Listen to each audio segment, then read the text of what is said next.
¿Se veían venir este anuncio del gobierno? ¿Ya era algo que estaba dando vueltas? Existen muchas estaciones de servicio. Yo conocía una en La Bulnes, ahí cerca de Alta Córdoba, que había un par de surtidores donde podíamos cargarnos solos. ¿Pero ya se veía venir esto o no lo esperaban?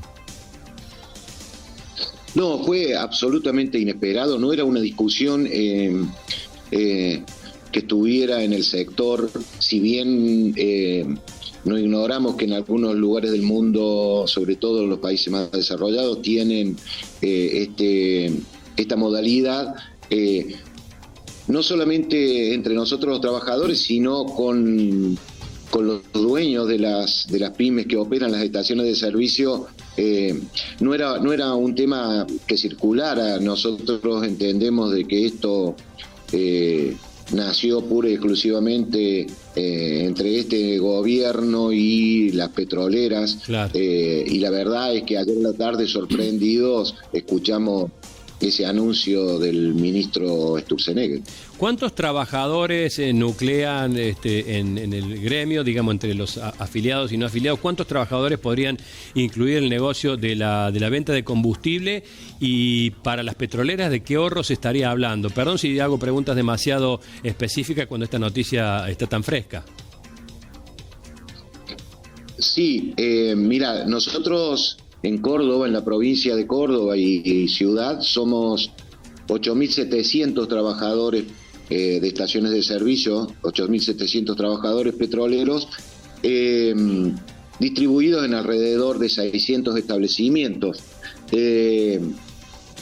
Dijiste bien, Sergio, el ahorro es seguramente será para las petroleras, porque si bien algún que otro empleador pyme de estaciones de servicio un tanto distraído puede creer que se va a ahorrar a través del autoservicio el pago de salarios, nosotros estamos convencidos de que la petrolera rápidamente se los va a absorber vía la rentabilidad de la estación de servicio, al margen de que creemos de que en nuestro país, por las características propias culturales, pero además porque las estaciones de servicio en nuestro país tienen un desarrollo extraordinario y además venden GNC, en la cual el autoservicio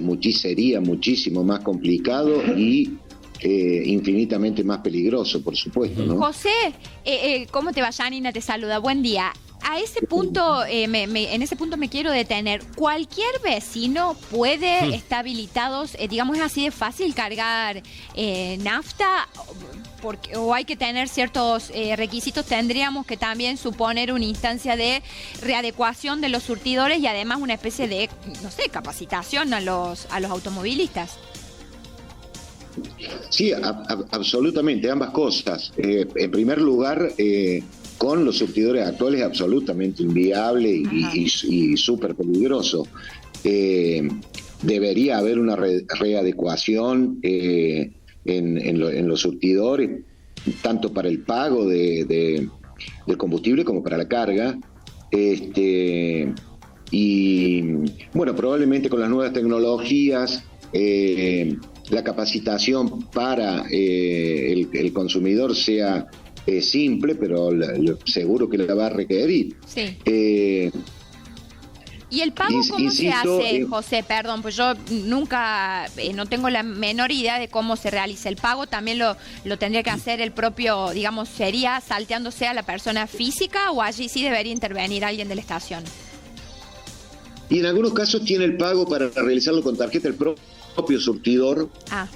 Y en general lo que se ve en los lugares en donde está establecido es que hay una sola persona en la estación, claro, encargada en algunos casos del cobro. Claro. Un cajero. El surtidor tiene un número. Sí, digamos. Claro. Sí, perdón. En muchos países del mundo, incluso el paso siguiente es a reducir el tamaño de las estaciones y, por ejemplo, se puede cargar en en un shopping, en un supermercado, en un comedor. Sí, que hay dos surtidores. O un surtidor. A mí me pasó en un país donde no podía. Claro. No me salía y no había un solo ser humano. Porque no era una estación de servicio, como bien dice el entrevistado, no había un solo ser humano, no era una estación de servicio y no podía, tuvo que bajarse una persona que me vio desesperado, sí, porque era un trayecto largo y ya me estaba quedando sin combustible y no enganchaba. Cuando no hay gente, es lo que pasa con un montón de servicios, sí, claro, donde lo que te contesta es una máquina y si no podés, arreglátela. Sí.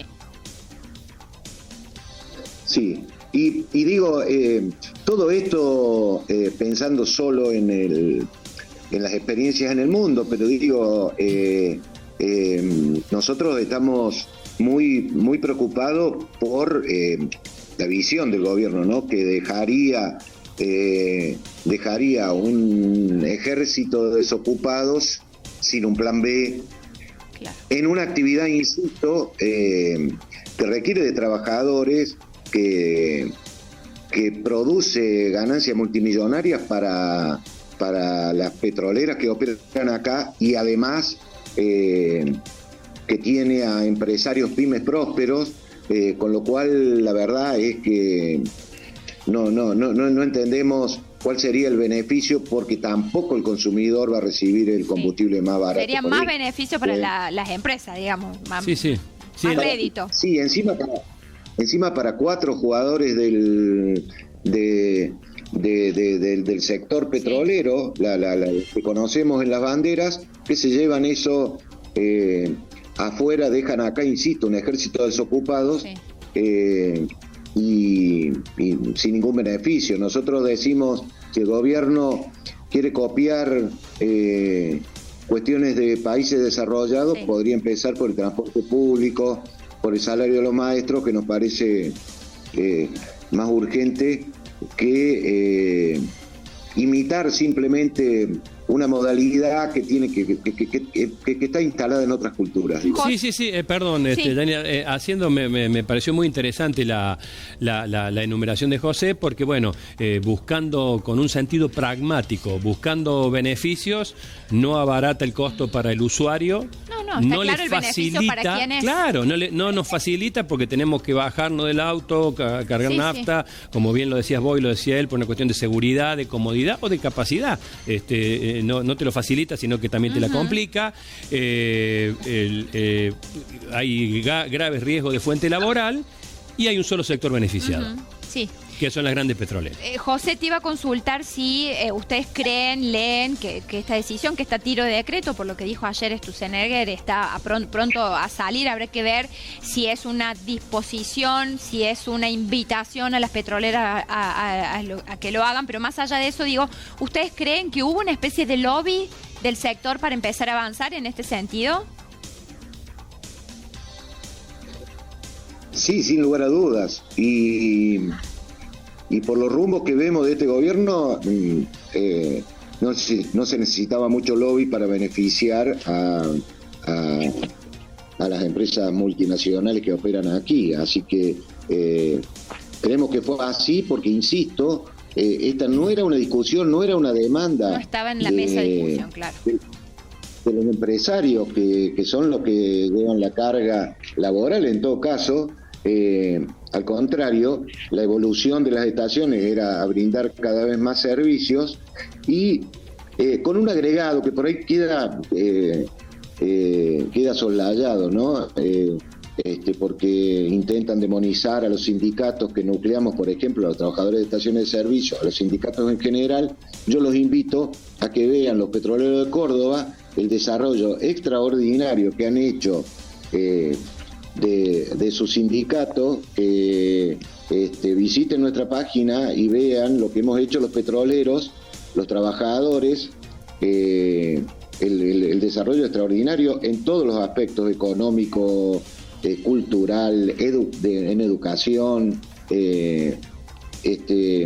para que empecemos a ver las otras caras de la cuestión, ¿no? Las otras caras de la moneda, porque en definitiva lo que se está intentando es eliminar al Estado, a los sindicatos, a la figura del empleador, a la manera de los trabajos de plataforma, ¿no? Uber, Rappi. Bueno, insisto, ni siquiera con una visión pragmática y utilitaria a este punto específico le puedo encontrar razón alguna. Va en la corriente libertaria, desregular todo lo que se pueda. En este caso, como bien decís, José, hay una tendencia a imitar lo que está pasando con, por ejemplo, el intento de cobrar las tasas a los extranjeros, algo que sucede, digamos, en Argentina no tenemos una discusión migratoria que genere blancos o negros, que esté en la discusión de la agenda pública, Europa, y sin embargo, o propio Estados Unidos, con un presidente que tiende a cerrar las fronteras, etcétera, etcétera. Sin embargo, el gobierno lo pone en la mesa de discusión, y en este caso también un tema que José nos está certificando que no está tampoco en la agenda del sector, con lo cual evidentemente hay una decisión del gobierno de seguir adelante con su propia línea de acción que tiene que ver con esto, ¿no? Dejar todo al libre mercado. Bueno, gracias, José, por este contacto, muy amable, que tenga buen día. Muchísimas gracias a ustedes por permitirnos decir nuestra opinión. Gracias. Muchísimas gracias. Saludos.